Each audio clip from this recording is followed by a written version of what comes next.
Hello everyone, আসসালামু আলাইকুম। আশা করি সবাই ভালো আছেন। বাইরে যেহেতু প্রচণ্ড গরম, এই গরমে একটু আইসক্রিম খেতে পারলে কিন্তু মন্দ হয় না। আজকে তৈরি করতে যাচ্ছি ভ্যানিলা আর স্ট্রবেরির ডাবল ফ্লেভারের হোমমেড আইসক্রিম। হোমমেড হলেও এর টেস্ট আর টেক্সচার কিন্তু একেবারেই দোকানের মতো। আশা করি পুরো ভিডিওটি সম্পূর্ণ দেখবেন এবং ভিডিওটি ভালো লাগলে চ্যানেলটিকে সাবস্ক্রাইব করে পাশে থাকবেন। চলুন তাহলে দেখে নিচ্ছি হুবহু দোকানের মতোই দারুণ স্বাদের ভ্যানিলা আর স্ট্রবেরির আইসক্রিম রেসিপি।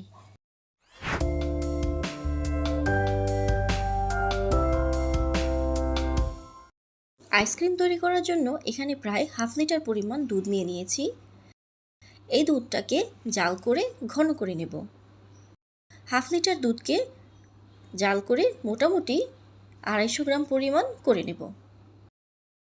যেহেতু আজকের আইসক্রিমে আমি কোনো প্রকার কনডেন্স মিল্ক ইউজ করব না, তাই এই দুধের সাথেই মিশিয়ে নিচ্ছি 2 টেবিল চামচ পরিমাণ চিনি। আপনারা চাইলে মিষ্টিটা একটু বাড়িয়ে বা কমিয়ে দিতে পারেন, তবে এই পরিমাণ চিনিটা আজকের জন্য অর্থাৎ 1 লিটার পরিমাণ আইসক্রিমের জন্য একদমই পারফেক্ট। আর হ্যাঁ, আজকে কিন্তু আমি হাফ লিটার দুধ দিয়ে 1 লিটার পরিমাণ আইসক্রিম তৈরি করতে যাচ্ছি, তাও আবার দুটি ফ্লেভারের, একটা ভ্যানিলা আর একটা স্ট্রবেরি। অন্য একটি পাত্রে নিয়ে নিয়েছি 1 কাপ পরিমাণ হুইপ ক্রিম। ক্রিমটা কিন্তু একদমই বরফ ঠান্ডা অবস্থায় নিতে হবে।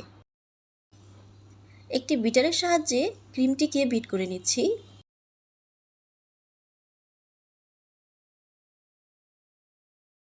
মোটামুটি 5 থেকে 6 মিনিট বিট করার পর ক্রিমটা অনেকটাই ফোম হয়ে গিয়েছে। এবার এতে দিয়ে দিচ্ছি জাল করে রাখা ঘন দুধ। দুধটা কিন্তু পুরোপুরি ঠান্ডা হতে হবে। দুধটাকে একবারে না দিয়ে 2 থেকে 3 বারে মিশাতে থাকবো এবং বিট করতে থাকবো। আইসক্রিমের এই মিশ্রণটি বিট করা হয়ে গেছে। আজকে যেহেতু আমি একই সাথে দুটি ফ্লেভারের আইসক্রিম তৈরি করতে যাচ্ছি, তাই এই মিশ্রণটিকে সমানভাবে দুটি ভাগ করে অন্য একটি পাত্রে নিয়ে নিচ্ছি। একটি পাত্রে দিয়ে দিচ্ছি ভ্যানিলা এসেন্স। প্রায় 1 চা চামচ পরিমাণ ভ্যানিলা এসেন্স দিয়ে দিচ্ছি। আরও একটু বিট করে নিচ্ছি।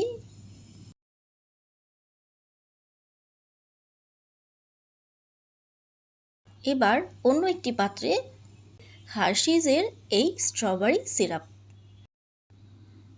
আজকে আমি একটি ভ্যানিলা এবং একটি স্ট্রবেরি ফ্লেভারের আইসক্রিম তৈরি করব। এর জন্য আমি দুটি আলাদা আলাদা ফ্লেভার অ্যাড করছি। আপনাদের কাছে এই স্ট্রবেরি ফ্লেভার সিরাপ না থাকলে স্ট্রবেরির ইমালশনও ব্যবহার করতে পারেন।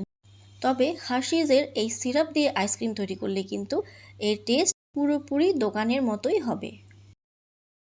এটাকেও বিট করে নিচ্ছি। এবার আইসক্রিমটাকে সেট করার পালা। একটি মোল্ড নিয়ে নিয়েছি।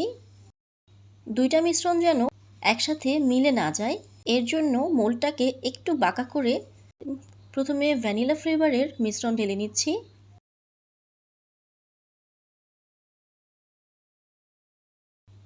এবার ঢেলে নিচ্ছি স্ট্রবেরি ফ্লেভারের মিশ্রণ।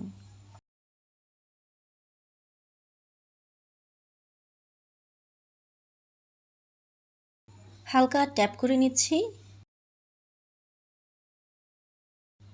এবং একটি টুথপিকের সাহায্যে কিছুটা এভাবে ঘুরিয়ে নিচ্ছি। এতে করে এর ভিতরে কোনো বাবলস বা এয়ার থাকলে সেটা বের হয়ে যাবে। আরও একবার ট্যাপ করে নিচ্ছি। এবার এটাকে একটি প্লাস্টিক র্যাপ দিয়ে ঢেকে ডিপ ফ্রিজে সেট হতে দেব মোটামুটি 10 থেকে 12 ঘন্টার জন্য। আপনারা চাইলে যে কোনো ঢাকনাযুক্ত বাটিতেও এই আইসক্রিমটাকে সেট করতে পারেন। ডিপ ফ্রিজে রেখে দিচ্ছি মিনিমাম 10 থেকে 12 ঘন্টার জন্য। আইসক্রিমটিকে বের করে নিয়েছি। আমার বাচ্চারা যেহেতু ফ্রিজে আইসক্রিমটিকে দেখে ফেলেছে, তাই এটাকে আমি আর বেশিক্ষণ রাখতে পারছিলাম না। মোটামুটি 8 ঘন্টা পরই আইসক্রিমটিকে বের করে নিতে হয়েছে। দেখতেই পারছেন আইসক্রিমটা কতটা সফট আর ফ্লাফি দেখাচ্ছে। আপনারা চেষ্টা করবেন আইসক্রিমটি যেন মিনিমাম 10 থেকে 12 ঘন্টা পর্যন্ত ফ্রিজে রাখা যায়। এর মধ্যে কিন্তু কোনো প্রকার আইস ক্রিস্টাল বা কচকচে ভাব নেই। একদমই দোকানের মতোই সফট এবং মুখে দিলে ক্রিমি একটা টেক্সচার মনে হবে। বাসায় একবার বানালেই বুঝতে পারবেন। এই রেসিপিতে একবার আইসক্রিম বানানো শিখে গেলে বাইরে থেকে আইসক্রিম কিনে আনাই বন্ধ করে দেবেন। আশা করি আমার আজকের ভিডিওটি আপনাদের কাছে ভালো লেগেছে। ভালো লেগে থাকলে একটা লাইক দিয়ে কমেন্ট করে জানাবেন।